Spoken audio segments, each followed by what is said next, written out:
Hey everybody, today I'm going to show you how to back up or sync your iPhone or iPad to your local computer.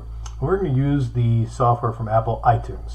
So you can either click this icon right here if you have it on your desktop, or you can go down here to the start button, left click, and start typing in iTunes. See it right there, just go ahead and hit enter. And that'll take a second and bring up the iTunes app. So you can use this to sync your music and sync your movies or sync your purchased applications or anything like that if you want to do that. For this purpose today, we're just going to use it to do a manual backup of our device. Today I'm going to be using an iPad. So the first thing you want to do is go ahead and plug your device in. And that device can be an iPad or an iPhone. In this scenario, we're just going to use an iPad. And it's in, you see it right there, it shows up, it shows down here in your computer if you have notifications on, and then you'll notice also up here at the top center it's saying syncing, right?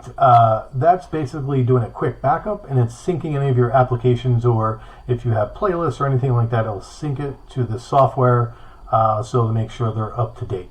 But we're not going to worry about that today because we're just using this to back up. So the first thing we're going to do, we'll go ahead and let that sync. The first thing we're going to do is click that icon, and it's going to give us three boxes here. The first box is going to be the name of our device and some information about our device. So we are using the iPad, and this iPad is up to date. It's using the latest software, but if it was not, it would show you the software right here and tell you that you have an update and that the latest software needs to be installed. You don't have to do that if you're doing a backup of your device, but always make sure that you have the latest software on your devices, iPad or your iPhone. For security reasons, always do the latest update. But we're good to go. We have it here. Down here is your backup. So you have two options. You can upload to the cloud, to iCloud application, or you can just do a backup local to your computer. So today we're going to do a backup to our computer, a manual backup, and you'll see the latest was 502. I just did this demonstration a few minutes ago. And then down here in options, before we start with our backup, down here in the options, automatically sync when this iPad is connected or iPhone is connected. That was that sync up here in the beginning that we watched when we plugged the device in. So you can go ahead and uncheck that, and then the next time you do your backup, it won't sync. It'll just automatically take you to the screen. You can leave it on and make it sync or not. It's completely up to you. But for this case, I'm just going to uncheck it, make sure it's not going to sync.